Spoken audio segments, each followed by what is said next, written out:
ပရိသတ်များအားလုံးပဲမင်္ဂလာပါရှင်မြန်မာ Top Story Channel မှာပြန်လည်ကြိုဆိုလိုက်ပါတယ်ကျမတို့တင်ဆက်သူဝေးပါဒီနေ့မှာဆက်လက်ပြီးတင်ဆက်ပေးသွားချင်တာကတော့စာရေးဆရာကြည်တော်ရေးသားထားတဲ့တခိုးဆိုရင်စောင်းလေးပဲဖြစ်ပါတယ်စောင်းလေးကိုမတင်ဆက်မီမှာကျမတို့ရဲ့ channel လေးကို like and subscribe လုပ်ထားပြီးအားပေးထားဖို့မမေ့ပါနဲ့ရှင်ဒီပိုထိုင်ကြီးကြောင့်ပိုထိုင်တကြီးရဲ့လည်းပြန်ရောက်လာတယ်အဲ့ဒါဘာမှမဟုတ်ဘူးတကြီးပါကညောကြီးရဲ့ကိုတာလဘောကြီးရွာကိုပြန်လာရကစတာပါပဲပြောအောင်ပဲဗျာပါကညောနဲ့တာလဘောဆိုတာညီကိုရင်းဆိုပေမဲ့ဇယက်ကတိတ်မတူလာဘူးပါကညောကလူမိုက်စိတ်ရွာချစ်စိတ်ရွာမှာပဲနေပြီးရွာမှာပဲကြီးစိုးမယ်ဆိုတဲ့စိတ်ဟဲတာလဘောကြတော့အဲ့လိုမဟုတ်ဘူးငငယ်ကလေးကမြို့တက်မယ်မြို့မှာနေမယ်မြို့မှာကြီးပွားအောင်လုပ်မယ်ဆိုတဲ့လူမျိုးဒါကြောင့်တာလဘောကရွာလူတွေကိုအထင်မကြီးဘူးရင်ပြောတဲ့စကားဟိုကမင်းတို့ရွာကောင်တွေဘာသုံးကြလို့လဲဘိုက်ထဲနှိုက်လိုက်ရင်တော့ရွှွန့်တပိတ်တန်လောက်ထွက်လာတဲ့ကောင်တွေဘာစင်တန်းမှမရှိဘူးအဲ့ဒီစကားကိုပါကညောအနာဆုံးရွာလူလဲရွာအတွင်းနဲ့ရွာလူရှင်တန်နေရပဲမြို့သားဖြစ်မှလူရောင်ဝပြီးလူတွင်ကျဲဖြစ်တာမဟုတ်ဘူးလေဒါအောင်တက်တည်ပြဖို့ဒီပိုထိုင်ကတက်ပဲမြို့မှာဘလောက်နေဒီပိုထိုင်မျိုးဘသူရမှာလဲလीနော်ဒါကြောင့်သူ့ကိုတာလဘောရွာကိုလာမယ်လေဆိုရောဘိုးထိုင်ကိုတေချာတပြီးသူကိုယ်တိုင်ရှက်ပြင်ဆင်ထားတာစိတ်ထဲမှာလေတွေးကြပြီးပေါ်တာလဘောရင်ပါကညောဆိုတာဘလူလူလေးဖင်ဘလောက်စင့်မြင့်လဲဆိုတာနေမကြခင်တွေ့ရပြီပေါ့ကြိတ်ပြောနေတာဒီလိုနဲ့ဟာ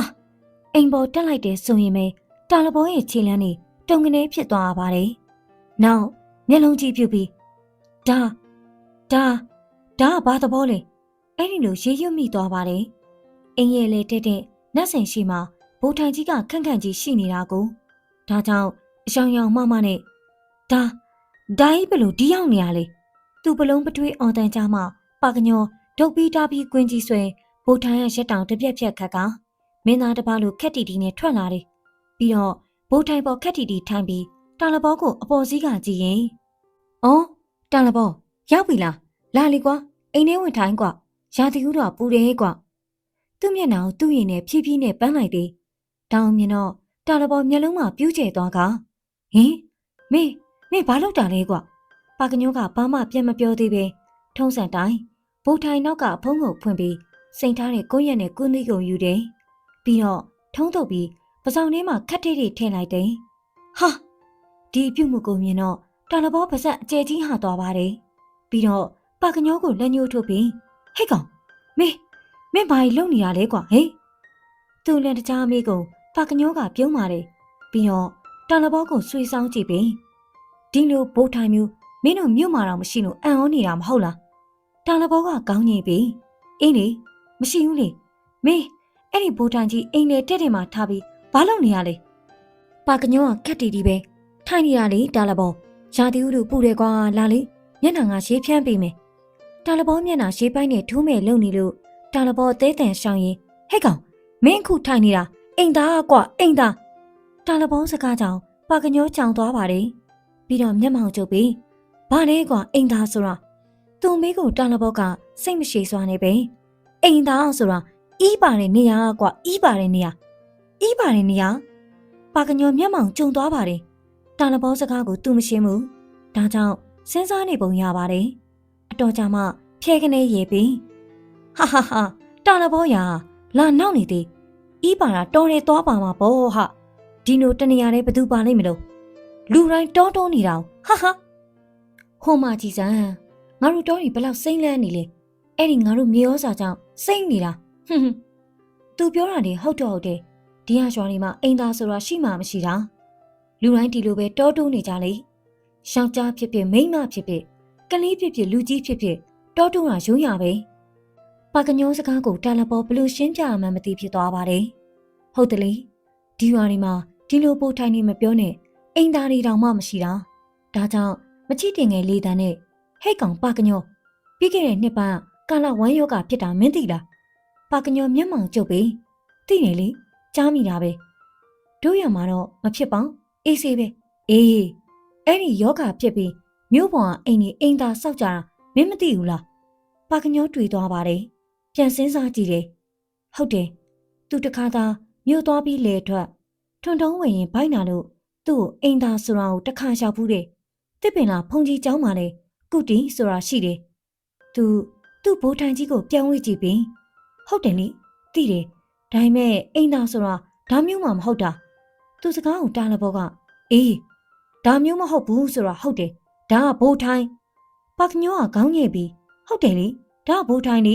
စာတောင်ရေးထားသည်တာလဘောကြီးအိမ်ပေါ်တက်လာပြီးအေးမှတ်ထားဘိုးထိုင်ဆိုတာအင်္ဂလိပ်စစ်ဗိုလ်တွေအီးပါတဲ့ခုံပါကညောမျက်မှောင်ကျုံသွားပါတယ်ပြီးတော့ပြန်မေးပါတယ်ဘာလဲအင်္ဂလိပ်တာလဘောဘလူရှင်းပြမှန်းမသိဖြစ်သွားပါတယ်ဒီရွာလူတွေကတရွာနဲ့တရွာတောင်သွားခဲလာခဲ့ဆိုတော့မြို့ကြီးပြကြီးမှာဖြစ်နေတာတွေဘာမှမသိကြဘူးလေဒါကြောင့်မေအင်္ဂလိပ်ဆိုတာတိုင်းတစ်ပါးသားတွေအောက်ပမာပြည်ကိုတင်ထားတဲ့မျက်နှာဖြူတွေအဲ့ဒီမျက်နှာဖြူတွေအီးပါတယ်ဟာအခုမင်းထိုင်နေတဲ့ဘိုးထိုင်အဲ့မှာအင်္ဂလိပ်လိုရေးထားတာတွေမြန်မာလိုဘာသာပြန်ရင်အိမ်သာတဲ့ကဲရှင်းမလားပါကညောမျက်နှာနည်းနည်းတော့ပြတ်သွားပါတယ်ဒါပေမဲ့သိမရှင်းသေးဘူးဒါကြောင့်မျက်မှောင်ကျုံပြီးသူတို့အီးပါတော့ဒိုင်းနဲ့ဘလို့ပါအေးမင်းအခုထိုင်နေတယ်လို့ပဲအဲ့ဒီအောက်ကခွက်သေးကိုပါချတာပြီးတော့ဟော့မှာကြည့်သူမိန်းမရေဆွဲချချနေတဲ့ခလုတ်ကိုဆွဲချပြပြီးအေးအဲ့ဒီခလုတ်နဲ့ရေဆွဲချတာပြီးတော့မင်းလေပင်မှာဆွဲထားတာသေးပေါက်ရင်လူမပေအောင်လှန်ပြီးပြန်ချရတာမင်းအခုရက်တောင်လို့ကင်ထားတာအိမ်သာဖုံးကဲရှင်းမလားပါကညောမျက်နှာကြီးကျယ်ပြတ်သွားပါတယ်သူထင်ထားတာကဒီကောင်ကစစ်သူကြီးမဟာပန္တုလစစ်တိုင်ရင်ထိုင်နေကုန်အလောင်းမင်းတရားကြီးရိုးတရားကိုချီတဲ့ရင်ထိုင်နေကုန်လို့ထင်ထားတာကိုနောက်သူ့လက်ကရေးပိုက်ကလေးကိုပြပြီးဒါဆိုဒါကဘာလုပ်တာအဲ့ဒါဖင်စေးတာငပိန်ပါကညောရဲ့ဝမ်းကောင်းလိုက်တန်ကြီးနဲ့အော်တန်ကြားရပါတယ်အပိုင်းကိုငပိန်ပါကညိုးရဲ့အာကောင်ချစ်တန်အဲ့ဒီအချိန်မှာငပိန်ကဥတင်ဆိုအိမ်မှာချမ်းရက်ဝင်ခိုးနေတဲ့အချိန်ပြငပိန်ခိုးထားတဲ့ချမ်းရက်နှစ်ပလင်းခါမှချိန်ရင်ခေါင်းထောင်သွားပါတယ်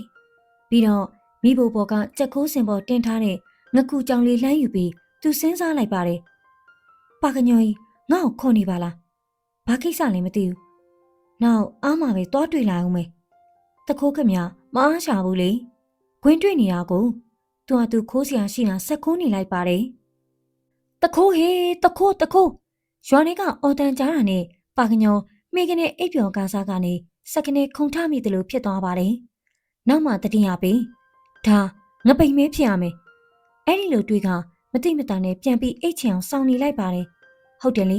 သူထဖမ်းနေတော့လေဘာထူးမှမဟုတ်လို့လေအဆက်ကွဲခံပြီးပြန်လွတ်နေရမှာကိုဒီနားမှာပဲဒီနားမှာနေပျောက်သွားတာဘာပါသွားသေးလဲမမြထေအိမ်ကရှင်မီးနှစ်ထည်ပါသွားတယ်မိလိုကတော့ကွာခြေတန်းလေးစကားပြောတန်တွေကသူနဲ့တိမ်မဝေးဘူးဒါပေမဲ့ပါကညောကြီးကထမကြည့်ဘူးအိတ်ချင်အောင်စောင်းနေရင်မိကနေအိပ်ပျော်သွားပါတယ်ပါကညောကြီးအိမ်မောကျနေရကသူ့ရဲ့တနေရာကစက်ကနေနာကျင်တယ်လို့ခံစားရပါတယ်အိပ်ရေးကမဟုတ်သေးတော့ချိန်မိတ်အိတ်ကြည့်သေး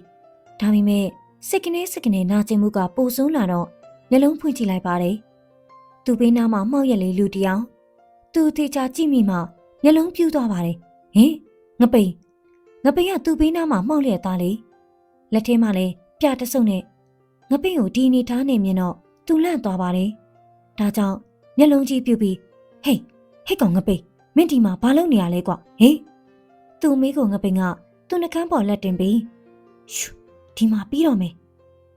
အာလာလာဟဲ့ကောင်မင်းဘာလုံးဟာအမှန်တော့ငပိန်ပါကညောရဲ့ကြိုင်းမွေလာဆွဲနှုတ်နေတာပါပါကညောကြီးသူ့ကြိုင်းမွေခိုးနှုတ်နေတာမြင်တော့တင်းသွားပါတယ်ဟင်မင်းအဲ့လိုလှုပ်ဆရာလားကွငပိန်ကပြားရီကိုတုပ်ပြီးတကြီးကလေကြိုင်းမွေနှုတ်တာအထူးဆန်းလို့တကြီးကတော့ကြိုင်းမွေဆိုနှစ်ဖက်လုံးကကြောက်ကြီးနှုတ်ပေးထားတာဟင်ငပိန်စကားကြောင့်ပါကညောလန့်သွားပါတယ်ဒါကြောင့်သူ့ဘေးနားကပူပူလေးအိတ်နေတဲ့အရှင်စောပူကျိုင်းကိုလှမ်းကြည့်တော့နှစ်ဖက်စလုံးအပြောင်းအရှင်စောပူကအိတ်ကြီးတော့မနှိုးဘူးရဲ့သူ့ကျိုင်းမွေးသူပြန်ကြည့်တော့တချမ်းပြောင်နေပြီသူလည်းရုတ်တရက်ထခုံပြီးဟဲ့ကောင်မင်းကတကြီးကျိုင်းမွေးနှုတ်နေအောင်ဘာကောင်လဲတေးသူ့စိတ်ထဲငပိန်ကြောက်သွားမယ်ထင်နေကဟိုကမကြောက်တဲ့အပြင်သူ့ကိုစိုက်ကြည့်ပြီးအွန်လိုင်းမှာတော့တခိုးလို့ပါကညောလန့်သွားပါတယ်ငပိန်ကသာတခိုးလို့အွန်လိုင်းရင်သူငပိန်ကိုမဖြစ်မနေဖမ်းရမယ်ဖမ်းပြီးရင်လည်းဂတိတိုင်းပြန်လို့ပေးရအောင်မယ်ဒါပြင်ငပိန်က အထုပ်ဖြေလိုက်ရင်သူ့ရှက်ကွဲပြီးဒီတော့ပြပြတလင်းနဲ့အေးပါကွာမော်ပါနဲ့ကွာတောင်းပန်ပါတယ်ဒါဆိုလေပြန်လဲနေပါကညောမျက်ရည်တဝိုင်းဝိုင်းနဲ့ပြန်လဲနေရပါလေငပိန်ကပါကညောကျိုင်းမွေးတွေကိုပြတော့တချောင်းချင်းစီနှုတ်ရင်းက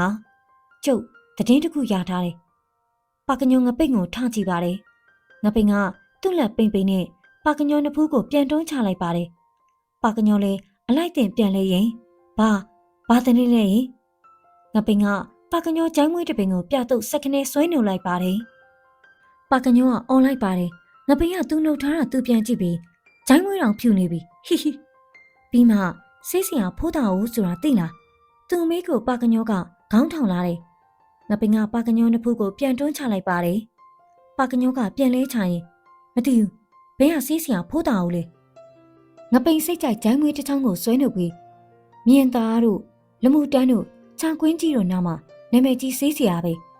ပါကညောကျိုင်းမွေးအနှုတ်ခံနေရမှမျက်မှောင်ကျုပ်ပြီးခေါင်းထောင်ရင်မကြားဘူးပါဘူးဘယ်ကဆေးစရာလဲဘာဖြစ်လို့ငပိန်ကသူ့နှစ်ဖူးကိုလက်ညှိုးလေးနဲ့ပြန်တွန်းချလိုက်ပါတယ်သူ့မှာပီယာဆေးရှိတယ်တဲ့ဟင်ပါကညောခေါင်းပြန်ထောင်လာပါတယ်ငပိန်ကလက်ညှိုးလေးနဲ့ပြန်တွန်းချလိုက်ပါတယ်ပီယာဆေးရှိတော့ငါကဘာလုပ်ရမှာလဲငါမှမိမအရင်စောဘူးရှိတာပဲ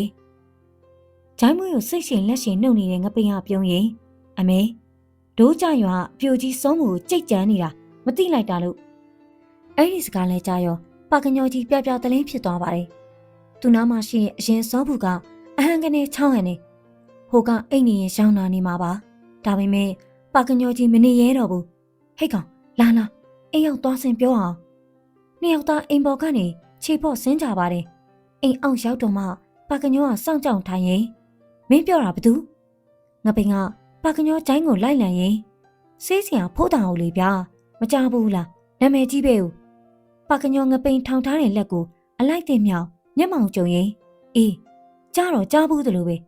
ဒါနဲ့သူကလူလိန်ဆိုလားလို့ငပိန်ကစိတ်ကြိုက်ကျိုင်းမွေးငုတ်တုတ်ထိုင်ရှာရင်ဟာကောလာဟာလာဒီပါဗျာသူကဆေးတိတ်ဆွမ်းတာပါကညောမျက်မှောင်ကျုံသွားပြန်ပါတယ်ပြီးမှပြန်မေးတယ်မင်းပြောတာပါစေပြီးရစေပါကညောလိုက်လံရေးရွရင်စိတ်ဝင်စားသွားပါတယ်ဒါကြောင့်ပဲအဲ့ဒီပြီးရစေကပါဆွမ်းသူမေးကိုငပိန်ကလက်ထက်အောင်ဖွဲစုပ်ကိုခါချရင်ဟာပြီးရစေလေဗျာအဲ့ဒီဆေးကိုသာရထားရင်ပါကညောကြီးနာမိန်းကလေးတွေဝိုင်းနေမှာဝါသနာနဲ့တနာကွက်တီကြပြီပါကညောရုပ်ကြီးဖြီးသွားပါတယ်ပြီးတော့ငပိန်ခါချလိုက်တဲ့ဖွဲစုပ်ကိုပြန်ကောက်ရင်ငပိန်လက်ထဲကိုပြန်ထည့်ပေးလိုက်ပါတယ်ပြီးတော့ငပိန်ရဲ့ခေါင်းကိုသူ့ချိုင်းပတ်ပြန်လှည့်ပေးလိုက်ပါသေးတယ်ချိုင်းမွေအနှုတ်ခံရတဲ့အရာသာကိုအကြိုက်တွေးသွားတဲ့ပုံပါပဲအဟိပြီးတော့ပြုံးတယ်သူလိုချင်တာကလည်းဒီဘုံပါပဲကွအခုကျဟိုလူရန်ဒီလူရန်နဲ့မထိတတိပြောရတာနဲ့တင်ချိန်နဲ့နေရတာဒီစေးတာရရင်ဆိုရဲစိတ်နဲ့မင်းဟာလေကွာငါမှလေကိလေသာတွေကုန်ပါပြီတနာလေးကြံတော့မင်းပြောတဲ့စေးစရာဖိုးတောင်ကမနှက်ပြန်လမှုတန်းဘက်ကိုသူဒီလန်းတိုင်းဖြတ်လာမယ်အဲ့ဒါကိုကျုပ်ကမလက်တူထတဲတဲ့ကနေဂျားဖြတ်ပင့်ထားလိုက်မယ်သူ့ကိုမော့ကြည့်နေတဲ့ငပိန်ကောင်ကိုဂျိုင်းဘက်ကိုပြန်လှည့်ပြီးထားလိုက်ပါတယ်ပြီးမှဘယ်သူမှမသိစေနဲ့နော်ဟိတ်ကောင်ငပိန်ကတကြီးဂျိုင်းမွေးကိုအဖုတ်လိုက်ဆွဲလိုက်ပြီးစိတ်ချ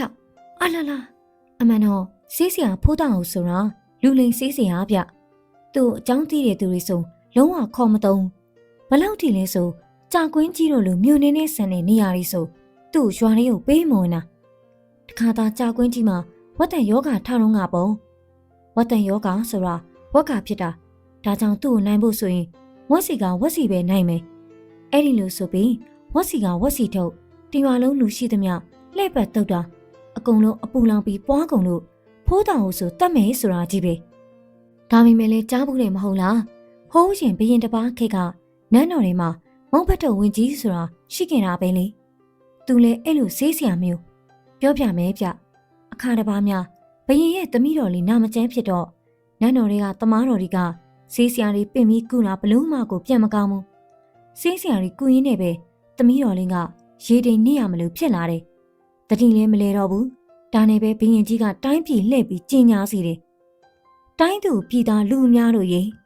ဆေးပညာနဲ့ပတ်သက်ပြီးကျွမ်းကျင်ပြီးဘရင်သမီးတော်ကိုပျောက်ကင်းအောင်ကုနိုင်ပါက နန်းတွင်တမားတော်ကြီးခန့်အပ်မည်ဖြစ်ပါကြောင်းအဲ့ဒီလိုကြင်ညာတော့မြို့ပြင်ဘက်မှာတခါမှကုသလို့မကောင်းမှုတွေဆေးဆရာကကြားတယ်။သူကလည်းတပည့်တယောက်နဲ့အတူဆေးမကုရလို့ငတ်နေပြီ။ဒါနဲ့တင်မထူးနေမတူစိတ်မွေးပြီးဘရဲ့သမီးရောငါကုမယ်ဆိုပြီးနန်းတော်တွေလိုက်သွားတာ။သူ့အိတ်ထဲမှာလည်းအိမ်ရှိစင်ကလေးမှာတင်ထားတဲ့ဘာမှန်းမသိတဲ့ဆေးမြစ်တွေရောပန်းကြောက်တွေရောကြောက်ခဲလိုဟာတွေရောပါသွားတယ်။သူ့တပည့်ကတော့သိတယ်။ဒီတစ်ခါမှမသိရင်ဘတော်မှမသိတော့ဘူး။သူ့ဆရာရဲ့လက်စာကိုသိရလေ။ကုလိုက်တိုင်းမตาပေါ်တာကြီးပဲကိုနန်းတော်တွေရောက်တော့ဘရင်သမီးကမျောနေပြီအသက်သာရှူနေသေးတာခန္ဓာကိုယ်ပဲစိတ်ပိုင်းမှမလုပ်တော့ဒါနဲ့ဆေးဆရာကဘာလို့ရမှန်းမသိဘူးလွယ်ထဲပန်လာတာတွေကလည်းဘာတွေမှန်းလည်းမသိဘူးဆေးမကူရတာကြတော့ဘောင်ဆေးမြစ်တွေလည်းမခွဲခြားတတ်တော့ဒါနဲ့အိတ်ထဲကနှိုက်ထုတ်လိုက်တော့ကြောက်ခဲလိုတစ်ခုပါလာတယ်အသေးချာကန်ကြည့်လိုက်တော့အီစီနဲ့မို့ကြောက်တုံးလည်းမဟုတ်ပြန်ဘူးသူကိုယ်တိုင်ဓာကြီးကဘာကြီးလဲမသိဘူးဒါနဲ့မထူးတဲ့အစုံဓာကြီးသွေးပြီးတိုက်ကြည့်မယ်ကျန်တာတော့ကန်တရားပဲဆိုပြီးကြောက်ပြင်ကိုယူသူညူလာတဲ့အတုံးကြီးသွေးတာရေလေးနည်းနည်းထည့်သွေးတော့နီညိုရောင်ပြက်ချဲအရွေတွေထွက်လာတယ်ဘာဒီမှလည်းမသိဘူးမထူးတဲ့အစုံအဲ့ဒီနီညိုရောင်အရွေတွေကိုဘရင်သမီးတော်နှကန်းပေါ်အဆက်ကလေးချပေးလိုက်တယ်ရုတ်တရက်တော့ဘာမှမထူးကြဘူးအနည်းငယ်ကြတော့ဘရင်သမီးတော်နှကန်းလှုပ်လာတာတွေ့ရတယ်နောက်ပြီးခုနနီညိုရောင်အရွေတွေကိုရှာနေတက်တာတွေ့ရတယ်ဒါနဲ့စီးစရာလေးအဲ့ဒီတုံးကိုထပ်သွေးဘရင်သမီးတော်နှကန်းကိုတုပ်ပေးလိုက်ရုံနဲ့ဘရင်သမီးတော်ကအဲ့ဒီအရှိတွေကိုရှာနေတတ်တယ်။နောက်တော့ဘရင်သမီးတော်ကရေးဆိုပြီးတောင်းဆိုတယ်။ရေတိုက်တော့ရေကိုနှစ်ချိုက်တောင့်လာတယ်။မျက်လုံးနဲ့တဖြည်းဖြည်းနဲ့ပြန်ပွင့်လာတယ်။တစ်သက်လုံးကုလာတဲ့တမားတော်တွေအားလုံးကြောင်သွားကြတယ်။သူတို့ကူတော်ကမထူးခြားတဲ့ဘရင်သမီးတော်အခုဒီဆေးစရာဘာမှမသိတဲ့ဆေးရည်လေးတစ်ဆက်နှစ်ဆက်ချလိုက်ရုံနဲ့လှုပ်ရှားလာတာကိုဒီလိုနဲ့အဲ့ဒါလေးကျွေးလိုက်ရေလေးတိုက်လိုက်လှုပ်လိုက်တာတေလူမျောပါဖြစ်နေတဲ့ဘရင်သမီးတော်ကချက်ချင်းထူးထူးထောင်ထောင်ပြန်ဖြစ်လာတယ်။နန်းတွင်သမားတော်ကြီးတွေအထင်ကရဆေးဆရာကြီးနေတောင်ကုသလို့မပြောက်တဲ့အရာကိုတာမညောင်ညဘသူမှအတိမတ်မပြူတဲ့ဆေးဆရာကချက်ချင်းပြောင်းအောင်ကုသနိုင်တယ်ဆိုတော့အားလုံးကအံ့အားသင့်ကုန်ကြတယ်။သမီးတော်လေးကိုကူပြီးပြန်ထွက်လာတော့တပည့်ဖြစ်သူကမေးတယ်။ဆရာကြီးသမီးတော်ကိုတွေးတက်လိုက်တာဘာစီးလဲဗျ။အဲ့တော့ဆရာကြီးကဆက်ပြဲပြဲနဲ့အစတော့ငါလည်းမသိဘူးကွ။တွေးရင်းနဲ့မှအနက်ရတော့ငါလည်းသိလာတယ်ဒီလိုကွာငါတို့ရွာပြင်မှာကြီးကန်းနေပေါ်နေမဟုတ်လားဟုတ်ကဲ့အဲ့ဒီကြီးကန်းတွေကတကောင်ကောင်ကနက်တင်ထားတဲ့မုံဖတ်တုတ်ကြီးကိုချိပြီးယူလာပုံပဲကွာ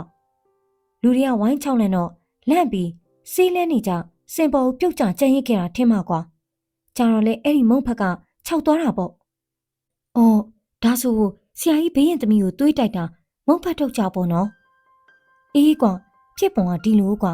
ဘရင်သမီးတော်ရိုးရိုးနာမကျန်းဖြစ်တာကိုတမားတော်တွေကအစွမ်းပြလွန်ပြီးဘရင်သမီးတော်ခမအာဟာရပြတ်ပြီးမေ့လဲသွားတာအဲ့ဒါကိုငါမုတ်ဖတ်ထုတ်ချောက်သွေးတိုက်တော့ချိုပြီးစားချင်တောက်ချင်စိတ်နဲ့မျက်လုံးပြန်ဖွင့်လာတာကွ။အိုးဒါကြောင့်ရေခဏခဏတောင်းတာ哦အဲ့ဒါနဲ့မုတ်ဖတ်ထုတ်ကောင်းမှုနဲ့အဲ့ဒီဆေးစရာလေးတမားတော်ပြင်လာတာပေါ့လူတွေခေါ်ကမုတ်ဖတ်ထုတ်တမားတော်ကျုပ်တို့စီမှာလည်းအများကြီးပါပဲဘာမှမတက်ပဲဝင်ကြီးဖြစ်နေကြတာအခုဖိုးတောင်ကလည်းအဲ့လိုဈေးဆရာပဲသူကူးလိုက်တဲ့လူကလက်တရင်ကောင်းမယ်ကံမကောင်းရင်လည်းမကောင်းတဲ့လျောက်ပဲကိုထိုင်နေကိုကံပေါ့ဖိုးတောင်ရဲ့အဓိကအလုပ်ကလိန်စားတာပဲစိတ်ကူနေဆိုတာကအကြောင်းပြချက်တက်ပဲ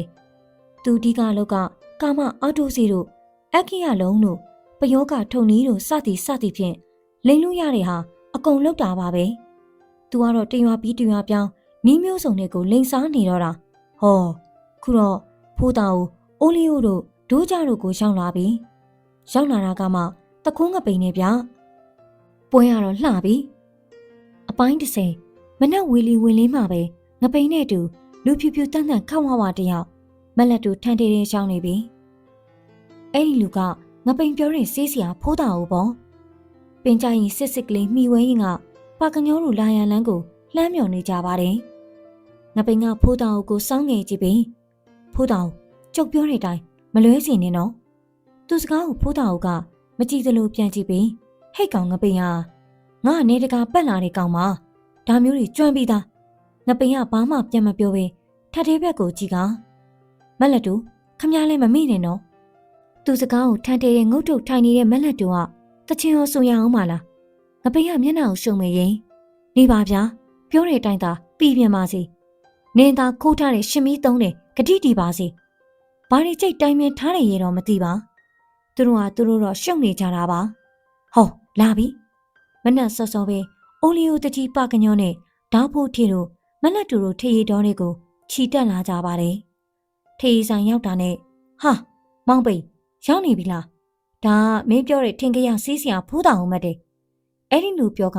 ငပိန်တို့ဝိုင်းနေဝင်ထိုင်လိုက်ပါတယ်ဖိုးတောင်ကခက်တီတီနဲ့ခါးကိုမတ်ထားပါတယ်ပကညောကဝိုင်းမှာချထားတာတွေကိုကြည့်ပြီးဟာခမရစီးစရာလေးဆိုသည်ထေရီကြတောက်နေသလားဗျသူစကားအမှန်ဆိုစီးစရာတယောက်အနေနဲ့မျက်နှာပြတ်သွားပါမယ်ဒါဝါတပါရင်ဖိုးတောင်ကမျက်နှာမပြတ်တဲ့အပြင်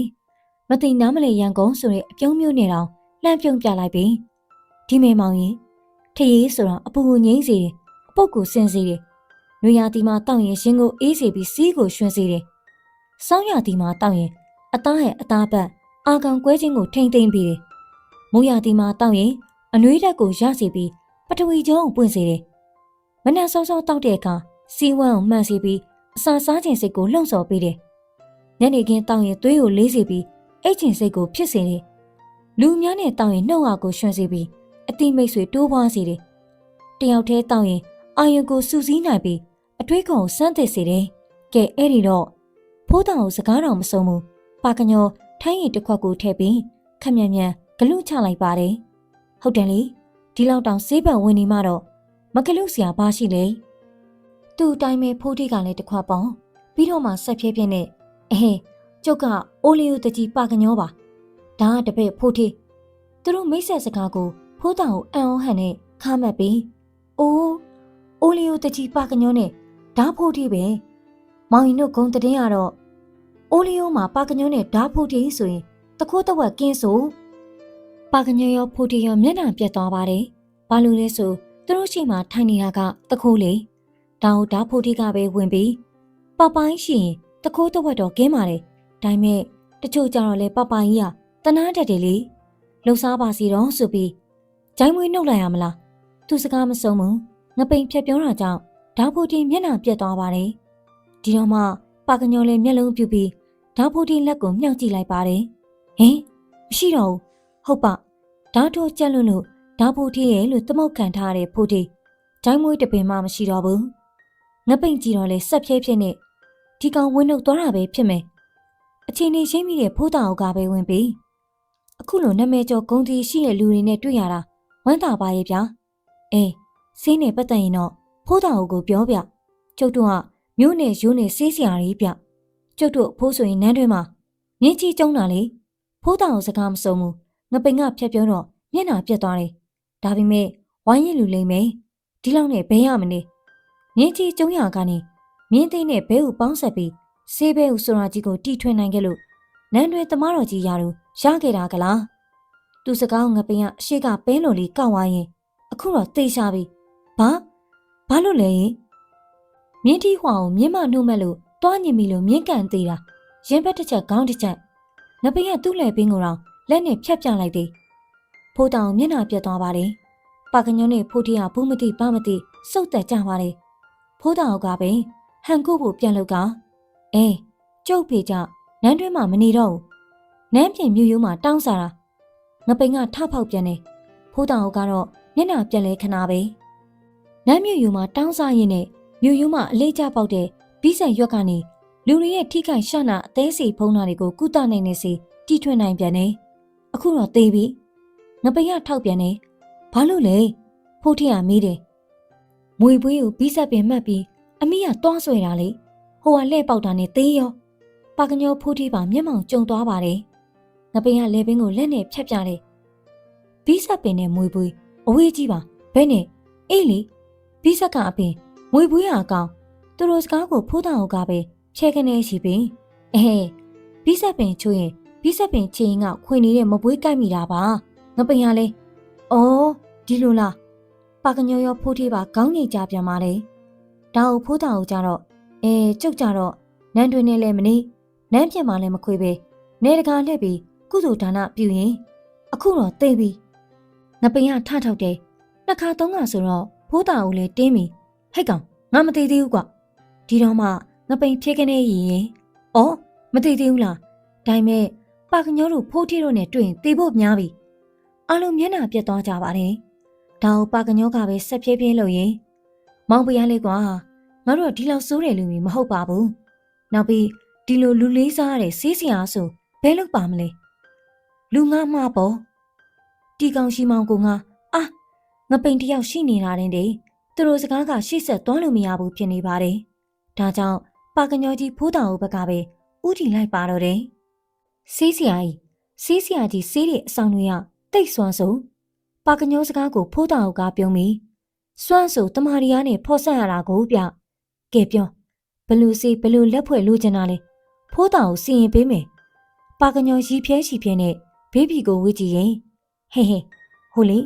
ပြရစင်းလေးများဖိုးတောင်ကိုကျမ်းပြင်ကိုဗျံကနေရိုက်ချလိုက်ပြီးတိတ်ဆွမ်းပြီးတိတ်ခတ်တဲ့အရာပေါ့ဗျာ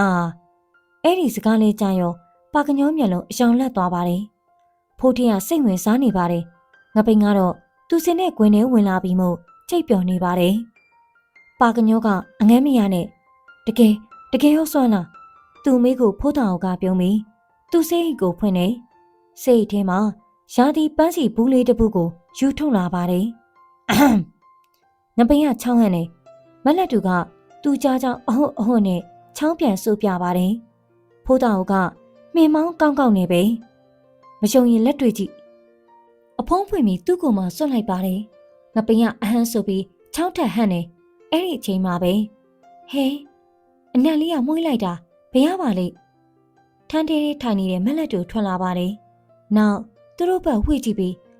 အော်ဟိုကဖြူတန့်တဲ့မောင်ကြီးစီရဖြစ်မယ်မောင်ကြီးရှင်ဖိုးတောင်ကခက်တီတီနဲ့မက်လက်တူကိုလှည့်ကြည့်ပြီးပြောတော့နှမငယ်ပြောတော့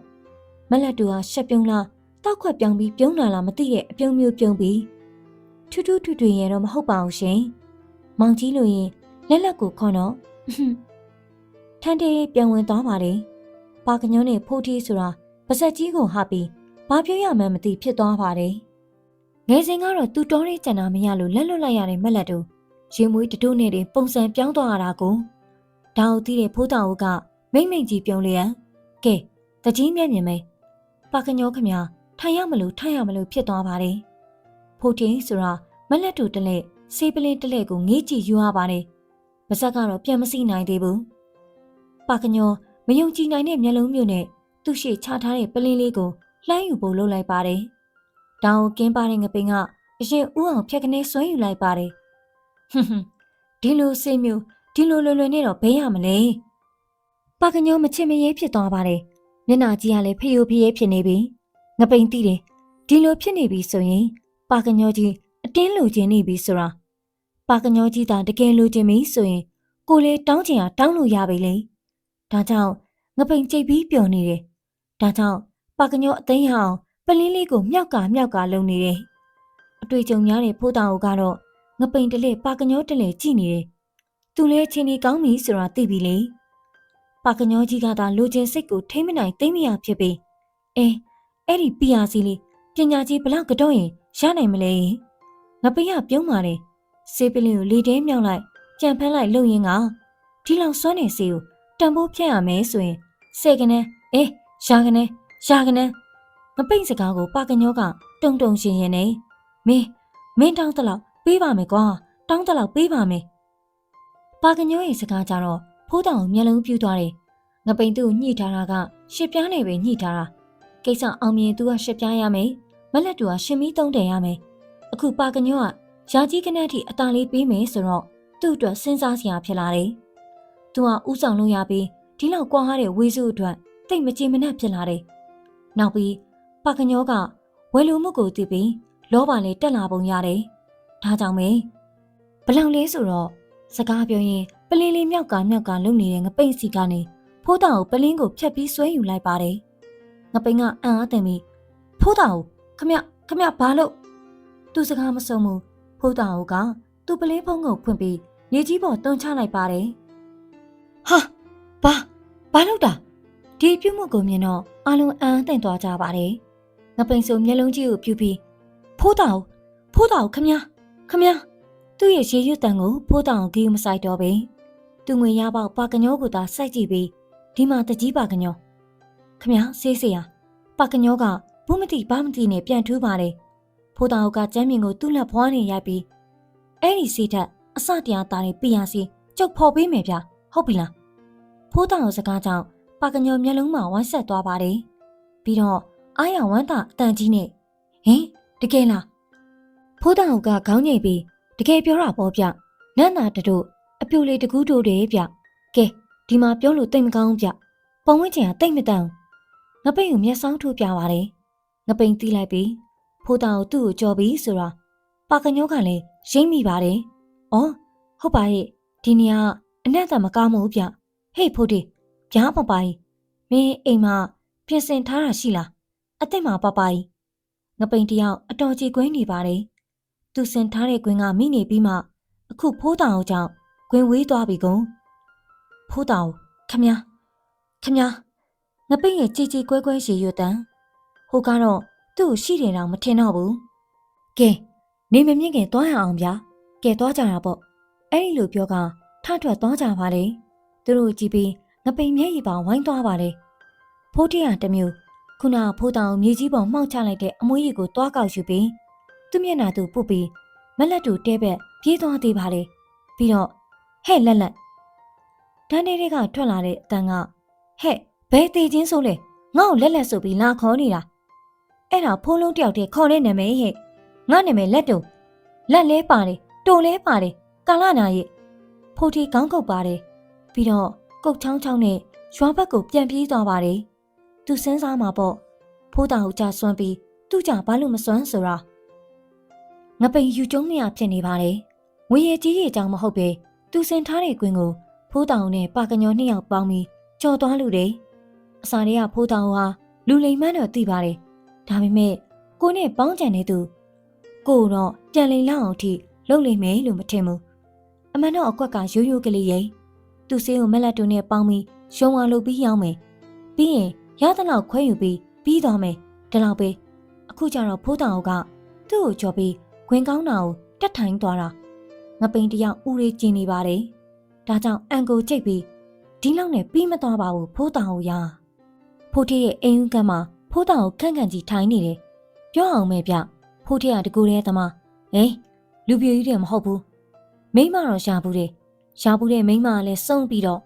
သူ့ရဲ့သားနဲ့သမီးကိုမိမဘက်ကအမျိုးတွေကလာခေါ်သွားလို့တကူနဲ့ဖြစ်နေတာသူလည်းလိုက်မခေါ်ပါဘူးမိမရှိတော့က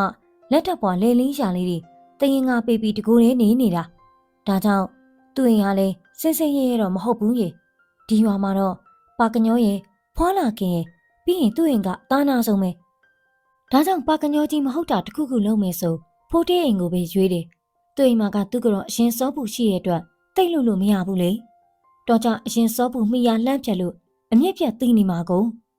ဖိုးတိကြတော့စိတ်တူကိုယ်လူရှိတဲ့ပြင်နှုတ်လဲလုံနေလေအခုလဲကြည်ပါလားပီယာစီးဆိုတာကြီးလို့ချင်းတော့ဖိုးတဲ့အိမ်ကိုလာကြိတ်ကြမ်းနေတာဖိုးတောင်ကဖျားစင်ရှိတိုင်းပြီးဖျားရင်ကတော့လိုက်သေးတာပြီးမှပါကညောတို့ဘက်ကလည်းပြီးအဟံပီယဝါစာပီယပါစောပီယတိတ်ထိပီယနက်ခတ်ဆူရာတွေရှိတယ်ပီယသာတကယ်အောင်ရင်အိုတော်မစင်ရဘူးအပြုတ်လောက်စာနဲ့ထိုင်စားနေရတာအားကြစရာပါကညောအားတွေတက်နေပါလေသူသာပီယဆေးရရင်ပွဲသိမ့်ပြီလေဂါထာအမှန်ကိုလည်းမန်းမှာဆေးကစွမ်းနာကိုဗျပါကညောရောဖိုးတေးပါဖိုးတောင်ကိုအယောင်လက်တဲ့မျက်လုံးတွေနဲ့ငေးကြည့်နေကြပါတယ်ဖိုးတေးဆိုရင်ဖိုးတောင်ကိုကြည်ညိုလို့ဆိုပြီးမရှိရှိတာချက်ကျွေးနေတာဟောကျုံမှာပီယဂါထာရှိပြီးပီယနဲ့ခက်လေတိုက်ပြီးပီယကိုလက်ခံဖို့တကြီးပါကညောဆိုတဲ့ပီယခန္ဓာကိုယ်ကြီးလည်းရှိနေပြီပါကညောသူ့ကိုယ်သူပြန်ကြည့်လိုက်ပါတယ်သူခန္ဓာကိုယ်ကဘယ်တော့မှပီယခန္ဓာဖြစ်သွားမှလည်းသူလည်းမသိလိုက်ဘူးဖိုးတောင်ကိုပြောလို့သာနားထောင်နေရတာသူလည်းတိတ်တော့နားလည်လာတာမဟုတ်ဘူးရဲ့ဒါပေမဲ့ခက်တာကပီယာစီးပေါ်ဖို့လိုအပ်တဲ့ပစ္စည်းအနှဲငယ်တော့ရှိသဗျဖိုးတောင်စကားကိုပါကညိုးနဲ့ဖိုးတီတယောက်မျက်နှာတယောက်ပြန်ကြည့်ကြပါတယ်ပြီးတော့ဖိုးတီကပဲနှုတ်သွက်ရှာသွက်နဲ့ဘာဒီလိုအပ်တာရှိလို့လေပုံမှုလင်းလင်းပဲပြောပါစီစရာဖိုးတောင်ကသူ့ပေါင်သူပုတ်ပြီးပြောတဲ့မပြောတဲ့စဉ်းစားနေပုံပေါ်ပါတယ်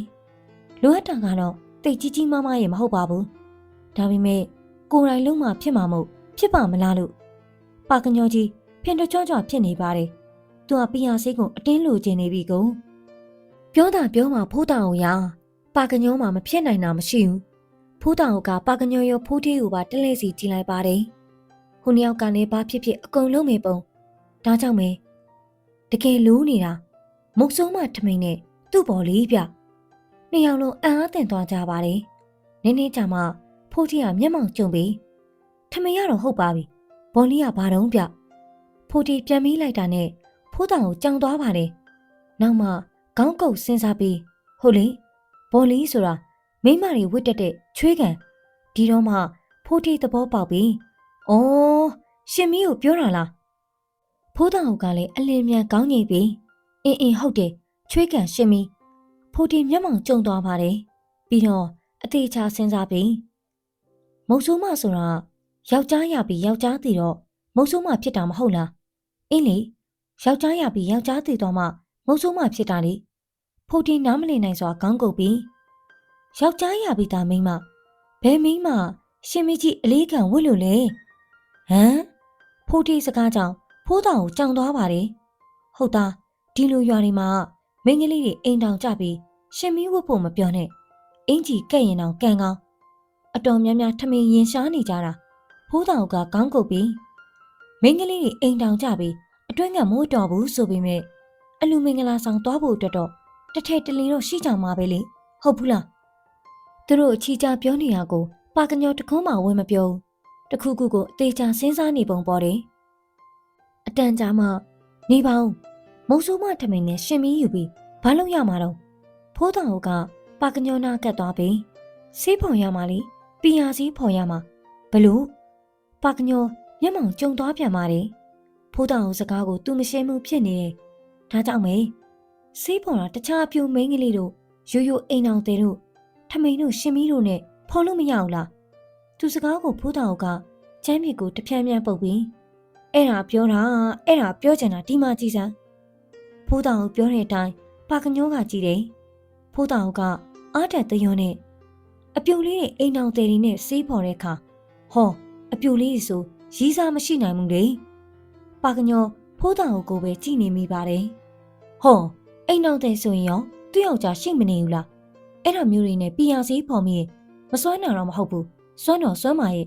ဒါပေမဲ့အနောက်ကနေပေါ်လာမယ့်ပြဿနာအများကြီးဟောမုတ်ဆိုးမှကြတော့အနောက်ကလိုက်နောက်ရှက်မဲ့သူရှိလားပါကညောအနှင်းငယ်သဘောပေါက်လာပုံရပါတယ်ဖိုးတောင်ကဆက်ပြီးမရှိဘူးကိုပီယာဆေးဆောင်ပြီးဘလောက်ရှုပ်ရှုပ်အနောက်ကလိုက်နောက်ရှက်မဲ့သူမရှိဘူးဒါမှပီယာဆေးကောင်းခေါ်တာဗျပါကညောပြုံးရောင်တန်းလာပါတယ်ဖိုးတောင်ပြောတော့လေတဘာဝတော့ကြာတာပီယာဆေးစွမ်းတာတော့ဟုတ်ပါရဲ့အနောက်ကအထိုက်ခိုက်တွေပါလာရင်ရှုပ်ပြီလေဒါကြောင့်ပီယာဆေးစွမ်းရင်လေအလွတ်ကြီးစွမ်းရင်မကောင်းဘူးလားဒါနဲ့ပဲဖိုးထေငါတို့ရွာထဲမှာမုတ်ဆိုးမရင်ဘယ်နေရှိလဲဖိုးထေမျက်မှောင်ကျုံစဉ်းစားပြီးအများကြီးပဲလေပပကြီးဖွာလာကင်တို့ဆိုလဲယောက်ျားဆုံးထားပြီးမုတ်ဆိုးမပဲမဟုတ်လားရွှေတော်ဆိုရင်တော့ကျင်လိုင်တို့တိမ့်နာတို့လေမုတ်ဆိုးမတွေပဲဟုတ်ပါရဲ့သူတို့ရွာနေရမုတ်ဆိုးမခက်များများအဖွားရဲ့ပြမယောက်ျားဆုံးလို့မုတ်ဆိုးမဖြစ်သူတွေကများလို့အေးဒါဆိုလဲမုတ်ဆိုးမအိမ်တိန်ကနေထမင်းနဲ့ရှင်ပြီးတွားယူခဲ့စမ်းငါယူခိုင်းတယ်လို့အော်မင်းတို့ပါတစုံသူစကားကိုဖိုးတော်ကပြတလဲကြားဖြတ်ပြီးဟာအဲ့လိုမရဘူးဟင်ဘလို့ဖိုးတော်စကားကြောင့်ပါကညောရဖိုးတီးပါကြောင်သွားပါတယ်ဘာလို့မရတာလဲဖိုးတီးကမေးပါနဲ့ဖိုးတော်ကအတန်ကိုနှိပ်ပြီးဘာလို့လဲဆိုတော့ဒါကအောင်လန်းနေနဲ့အနှင်းငယ်ဆိုင်တဲ့ပြပါကညောနဲ့ဖိုးတီးတယောက်မျက်နှာတယောက်ပြန်ကြည့်ကြပါတယ်သူတို့ကဘာမှမသိရဘူးမိန်းကလေးတွေရဲ့ဝိညာဉ်ကိုသူတို့မသိအောင်ခိုးယူရမှာဗျသူတို့သာသိနေဘလို့လို့သူတို့ရဲ့ဝိညာဉ်ကိုအထင်းချုပ်ခံမှာလဲဥပမာဗျာပါကညောကြီးမှာပီယာဆင်းရှိတယ်မှသိရင်ဘသူဟာများအနာကက်ခံမလဲဟုတ်ဘူးလားဖိုးတောင်ကိုပြောတော့လေတဘာဝကြတယ်လို့ဒါဆိုဘလို့လို့ရမှာခိုးယူရမှာဟမ်ဟင်းဖိုးတောင်စကားကြောင့်နှစ်ယောက်လုံးကြောင်သွားပါတယ်သူတို့ကလူမိုက်တာလို့တောင်ရိုက်နေပြီးယူရင်သာယူမှာခိုးပြီးတော့တခါမှမရှိဘူးလေဒါကြောင့်နှစ်ယောက်လုံးတတင်ကတွေးဝေသွားပါတယ်နောက်မှပါကညောကတပြင်းချပြီးခိုးထားမှဖြစ်မယ်ဆိုတော့ငပိတ်စီမှာမုတ်ဆိုးမထမင်းနေတော့ရှိမှာပဲကွ ဖိုးထင်းငပိတ်စရာတွားတောင်းဝယ်လိုက်ကွာဟုတ်ကဲ့ပါပပိုင်ဟာနေဦးနေကြအောင်ဖိုးတောင်ကိုကမန်းကရန်တားယူရပါတယ်အဲ့ဒီလိုလုပ်လို့မရဘူးလေဟိုကောင်ခိုးတာဒီတိုင်းခိုးတာပီယာစီဖို့ဘူးကြောင့်ဂါထာဆုပ်ပြီးခိုးရမှာဗျဂါထာနှစ်ယောက်လုံးပြန်ငိမ်သွားကြပါတယ်ဒါကိုဖိုးတောင်ကလည်းအရှိတိုးလာပြီးဒီမှာကြည့်မုံဆိုးမထမင်းကိုခိုးတဲ့အခါသူ့ရဲ့ဝိညာဉ်ကိုဂါထာဆုပ်ပြီးကိုစီပန်းလောင်ကိုမာပတ်ပြီးရင်ဟော်ရီဂျိုဖိုးတောင်ကသူ့ရဲ့ထဲကဂျိုးတွေကိုထုတ်လာပါတယ်ပြီးတော့ပါကညောတို့ဖိုးထီးတို့ကိုပြပြီးဟောတာဘာဂျိုးထင်လဲမော်ဂျိုးပြမော်ဂျိုးနန်းတွင်သမားတော်ကြီးဆရာခဲပစုနဲ့နောင်တော်ကြီးတောင်ရှိကိုရောကျက်ထားတာမုတ်ဆိုးမထမင်းနဲ့ရှင်မီးကိုမော်ဂျိုးနဲ့မိပြီဆိုရွံ့ရမယ်ကာတာဟောဒီမှာအဲ့ဒီလိုပြောကပြရွက်တရွက်ထုတ်ပြတယ်ပြရွက်မှာရေးထားတာကအုံတရသုံးထက်အုတ်သုံးချက်နဲ့ချက်စပွဲမိမယ်ငါတုတ်ကန်အုံစန်နီမန်ညိုလင်လိုလာသည်နေလာပေသည်ကာမတနာရှာရဆနာငါစရာအင်းစင်းဆိုရာစိန်ကတ်ဆိုရာကတ်အုံတရအောင်ရှရအောင်အဲ့ဒီဂါထာယူပြီးဖမ်းရမှာဖိုးတောင်စကားကိုဟိုကနားလည်လားနားမလည်လားတော့မသိခေါင်းတော်ညှိရှာတယ်အဲ့ဒီဖမ်းလာတဲ့ဝိညာဉ်ကိုကျုပ်စီရောက်မှလူဟက်တောင်ကိုပြချဟော်ဒီလုံးလေးကိုထစ်9 လီဂါထာမှုတ်မန်းမှုတ်ပြီးဖိုးထိုးရမှာအဲ့ဒီတော့မှဟော်ဒီမှာကြည်စမ်းဖိုးတောင်ကိုသူ့ရဲ့ထဲကတစ်ခုပြီးတစ်ခုထုတ်ပြတယ်သူ့ရဲ့ထဲမှာ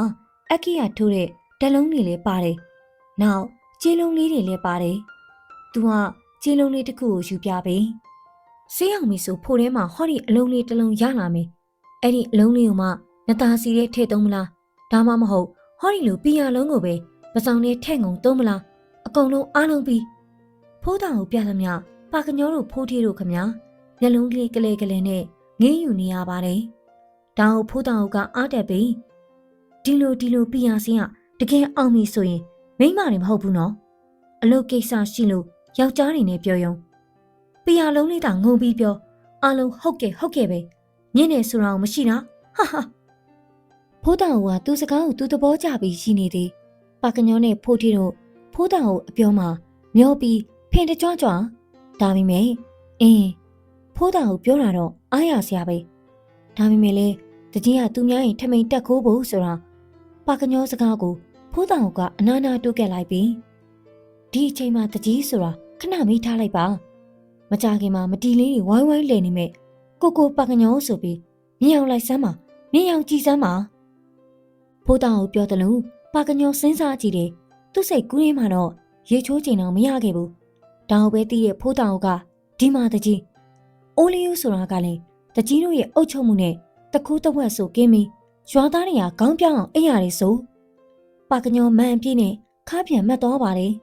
ဖိုးတောင်ကလည်းလူလေပဲသိတာပေါ့ဒါကြောင့်အန်ကျိတ်တန်ကလေးနဲ့တကြီးဆိုတာတညာကလေးပဲမိပြီးလှုပ်လိုက်စမ်းပါဆေးစွမ်းမှုကြုတ်တောင်ဝင်ထားဖိုးတောင်စကားကိုပါကညောကရင်ကောင်းတန်ကြီးနဲ့လှုပ်ပြီးပြားကဲဟုတ်ကဲ့ပါရှင်ဒီနေ့မှာတော့စာရေးဆရာကြည်တော်ရေးသားထားတဲ့တကုံးစုတွေစောင်းလေးတွေကအပိုင်းဆက်များကိုတင်ဆက်ပေးသွားခဲ့တာပဲဖြစ်ပါတယ်။နောက်နေ့ဒီမှာလည်းကြန့်ရှိနေတဲ့အပိုင်းတွေကိုဆက်လက်ပြီးတင်ဆက်ပေးသွားမှာဖြစ်တဲ့အတွက်ကျမတို့ရဲ့ channel လေးကို like and subscribe လုပ်ထားဖို့မမေ့ပါနဲ့နော်။နောက်ဆက်ပေးတဲ့အတွက်အထူးပဲကျေးဇူးတင်ရှိပါတယ်ရှင်။နောက်ဗီဒီယိုလေးမှာပြန်လည်ဆုံတွေ့ကြပါစို့ရှင်။